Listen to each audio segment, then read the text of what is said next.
Naomba nitumie nafasi hii kwanza kumshukuru Mungu, lakini pili kumshukuru sana Mheshimiwa Rais Daktari Samia Suluhu Hassan kwa kuiona wilaya ya Songwe na kutupa mradi huu muhimu kwa maslahi mapana ya wananchi wa wilaya ya Songwe. Kwa mujibu wa sensa ya watu na makazi ya mwaka 2022, wilaya ya Songwe ina wananchi 229,000 na 70% ya wananchi hao ni wakulima. Kupitia mradi huu ambao kwa mujibu wa taarifa katika halmashauri 184, halmashauri 7 pekee ndizo zilizopewa huu mradi, ambapo ni pamoja na halmashauri yetu ya wilaya ya Songwe. Mradi huu unagharimu zaidi ya shilingi bilioni 7. Naomba nitumie nafasi hii kumpongeza Mheshimiwa Waziri wa Ardhi, lakini pia na Mheshimiwa Waziri wa Kilimo kwa namna walivyoamua kuunganisha nguvu na kuwaleta wataalamu wa TFRA pamoja na wataalamu kutoka Wizara ya Ardhi. Wameungana na wataalamu wetu wa halmashauri ya wilaya ya Songwe. Malengo ya mradi huu ni kuhakikisha kwamba kila mwananchi katika wilaya ya Songwe anapimiwa eneo lake na anapewa hati bila malipo yoyote. Na mpaka hapa ninapozungumza na ninyi, tayari maeneo ya wananchi wetu zaidi ya 110,000 yameshatambuliwa na yameshapimwa. Lakini kupitia mpango huu wa Wizara ya Kilimo kupitia TFRA pamoja na Wizara ya Ardhi wamekubaliana kuchakata na kutoa hati kwenye haya maeneo yaliyotambuliwa 3,000. Zoezi hili lina siku 13 na kupitia wataalamu hao mpaka sasa tayari wameshafikia lengo. Mradi huu una faida gani kwa wananchi wa wilaya ya Songwe? Nyinyi mnafahamu wilaya ya Songwe tuna changamoto kidogo ya wananchi wetu kutotumia mbolea. Lakini hapo nyuma tulikuwa tunapata shida sana kuwatambua wakulima wetu, kutambua maeneo yetu ya kilimo.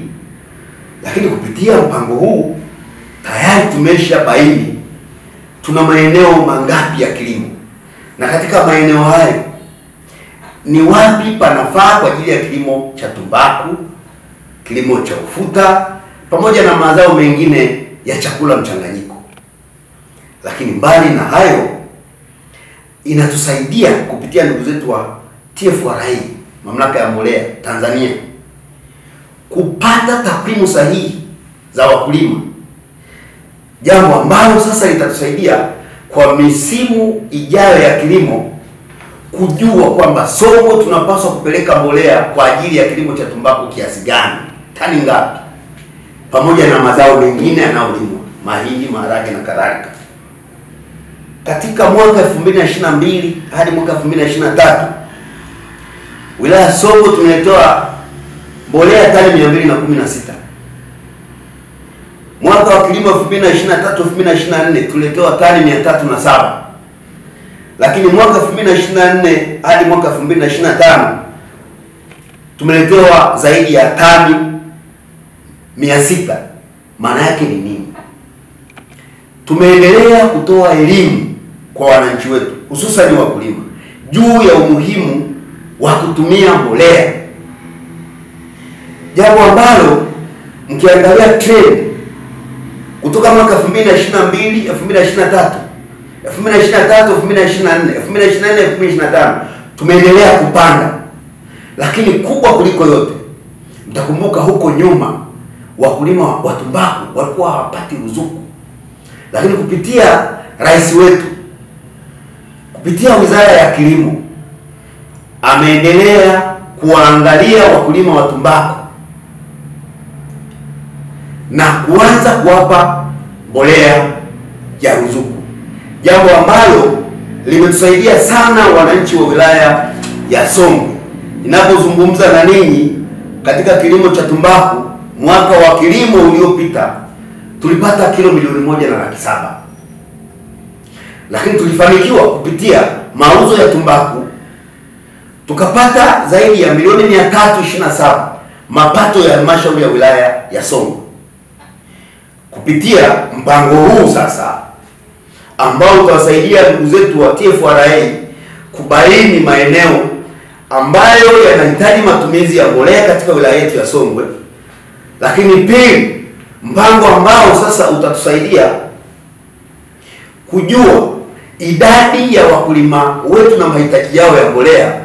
Malengo yetu kwenye zao la tumbaku kwa msimu huu wa kilimo ni kufanya uzalishaji wa zaidi ya kilo milioni 2, jambo ambalo tutasaidia zaidi kuongeza mapato ya halmashauri, lakini pia na fedha zinazoenda kwenye mfuko mkubwa wa serikali.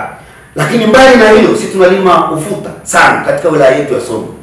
Huko nyuma tulikuwa na changamoto kubwa. Naomba nitumie nafasi hii kumshukuru sana Daktari Samia Suluhu Hassan kupitia Waziri wa Kilimo Mheshimiwa Bashe kwa kuamua kwa dhati kuimarisha mfumo wa stakabadhi ghalani. Mwaka 2021-2022 mfumo wa stakabadhi ghalani ulishindwa kufanya kazi katika wilaya yetu ya Songwe.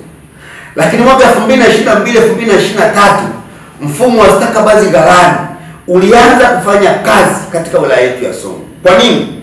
Kwanza kwa kutoa elimu kwa wananchi wetu, lakini pili kupata sapoti kwa viongozi wetu, Mheshimiwa Rais pamoja na Mheshimiwa Waziri wa Kilimo, jambo ambalo litusaidia sana. Tuliweza kupata zaidi ya kilo milioni 7,500,000 msimu wa kilimo 2022-2023, na tukauza ufuta tukapata zaidi ya shilingi bilioni 28, fedha ambazo bilioni 26 zilienda moja kwa moja kwenye mifuko ya wakulima. Bilioni 1 ilienda kwenye mfuko wa mapato ya halmashauri ya wilaya ya Songwe, jambo ambalo lilitusaidia kutengeneza chanzo kipya. Ufikirie chanzo kipya cha mapato cha zao la ufuta kutoka sifuri mpaka bilioni 1. Lakini mwaka 2023-2024 tulifanya vizuri zaidi. Tuliweza kuuza ufuta kilo milioni 8,300,000, tukapata zaidi ya shilingi bilioni 30, fedha ambazo halmashauri ya wilaya ya Songwe ilipata zaidi ya shilingi bilioni 1.2. Milioni 800 ilienda kwa mama zetu wanaouza vyakula, wasafirishaji, wanaopakia mizigo na kadhalika. Maana yake ni nini?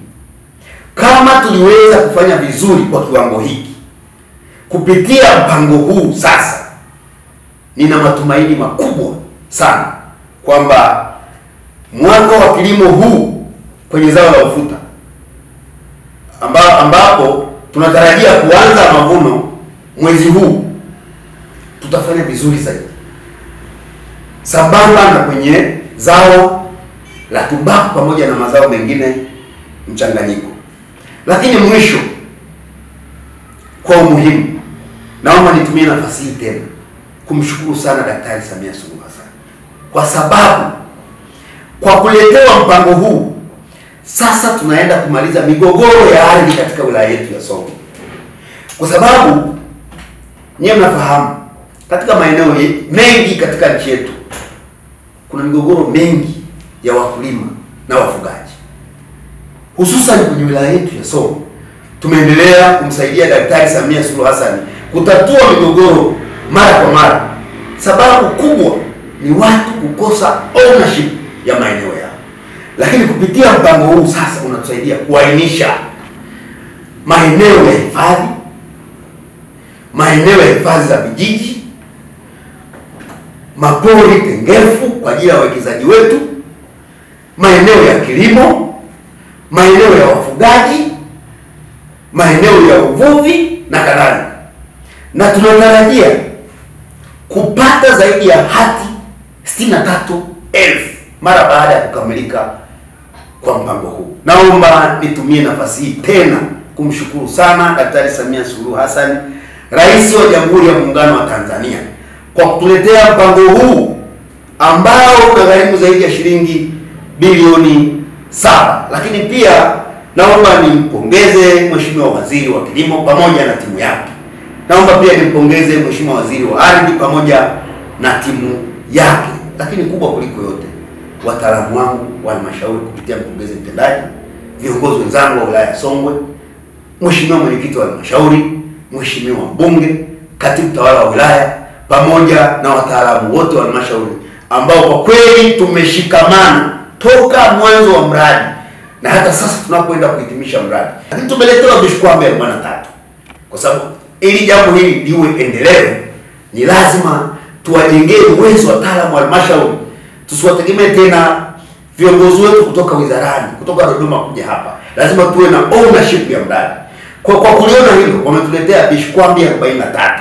Kila kijiji, tuna vijiji 43, tuna kata 18, tuna tarafa 2 katika wilaya yetu ya Songwe. Kwa kila kijiji kupitia wataalamu wetu, kwa maana ya watendaji wa vijiji, watapewa vishikwambi. Lengo ni nini? Kutunza record. Kwa sababu kuna mambo mengi kwenye ardhi. Kuna huyu anaweza akamuuzia huyu. Kwa hiyo ili tuweze kufanya marekebisho au mabadiliko pale inapotokea kuna mtu anataka kuhamisha umiliki wa ardhi, basi iwe rahisi sisi wilaya kupata taarifa, lakini pia mkoa pamoja na kule wizarani. Asanteni sana kwa kunisikiliza na kazi